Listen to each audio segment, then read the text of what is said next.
Hi, everyone. My name's Bella. I have a new life in Christ, and I'm in recovery from addiction, depression, anxiety, and guilt and shame. This week specifically, I've been struggling with anxiety just for this. And shout out Regen, starting a new thing in fall.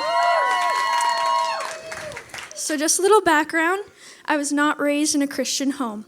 I was raised in a home that didn't really have any kind of faith, or none that we really talked about. My mom had me when she was 19 and a recovering drug addict, and 4 years after I was born, my dad passed away from a drug overdose. For the next year of my life, my mom was in and out of rehab in different hospitals for drug overdoses. As a child, I knew my mom was struggling, but I didn't really understand what was really happening. From the very beginning, my life has felt unstable and completely out of my control. I had no control over my mom's addiction, my dad's death, or the chaos that really surrounded my childhood. Fast forward a couple years later, when I was 7, my mom ended up in a very mentally and physically abusive relationship. There wasn't really much I could do about it, and whenever I tried, I just ended up getting hurt as well. When I was 11, my mom finally got out of the relationship and went to rehab for the last time.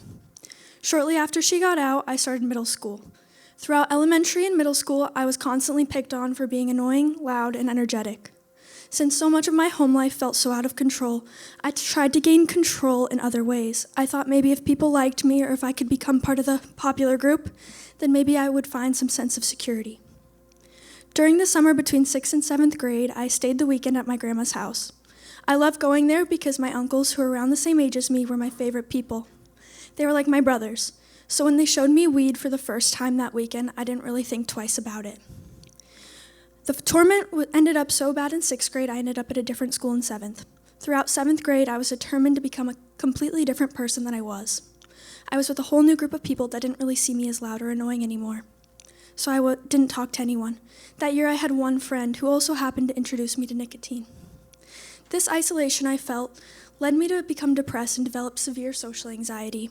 Fast forward a couple years, freshman year I started dating one of my close friends who also happened to be a Christian. He invited me to church with him a couple times, which is how I was plugged in at Grace. At the time, I really only went because he was the one inviting me, and outside of those few Wednesdays and Sundays, I would call myself an atheist.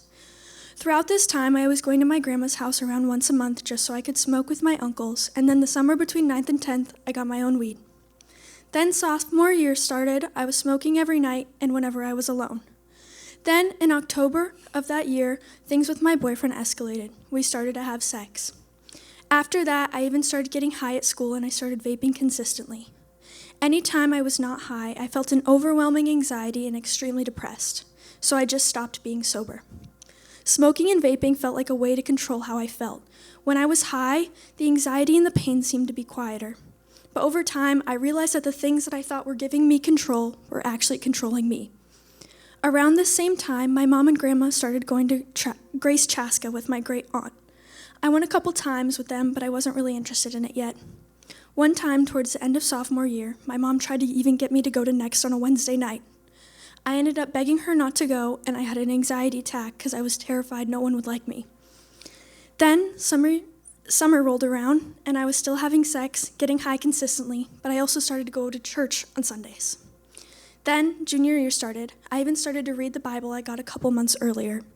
Getting in the Word and praying made me feel a kind of peace and contentment that I have never felt before. I was still smoking, but it started to make me feel worse rather than better. I would still feel extremely anxious, and I felt even more depressed when I was high. I was reading my Bible almost every day, and I even ended up getting baptized in November of 2024. Not much changed about my lifestyle at the time. I stopped vaping, but I was still getting high most days, but only at night because I couldn't sleep without it anymore. What really sparked a change in me was when someone close to me ended up in the hospital for attempted suicide. Instead of turning to weed like I usually would have, I turned to prayer and my Bible. For the first time, I realized that peace did not come from trying to control everything in my life. It came from surrendering control to God. Shortly after this happened, I really started valuing my relationship with God, even to the point where it started to affect my relationship with my boyfriend. When we first started dating, he was a Christian and I was an atheist, but now it had completely switched. Our lives were going into two completely different directions. I was trying to step away from the world while he was just starting in it. As my faith grew, I no longer felt comfortable continuing to have sex. I struggled to talk to him about God because I was nervous about how he would respond. Not long after, we ended up breaking up. The day we broke up is the last time I smoked weed. After the breakup, I really started to pursue my relationship with God. I began spending time in the Word every day and praying consistently. The more I read the Bible, the more I realized that the peace I had been searching for my entire life could only be found in Him. For so long, my life felt completely out of my control. I tried to control how people saw me, control my pain, and control my anxiety.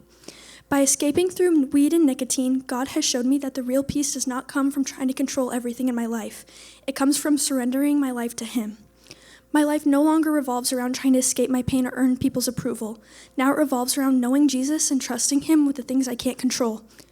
I still struggle with control and anxiety, but a verse that has constantly brought me comfort, and I hope brings comfort to you, is Philippians 4:6.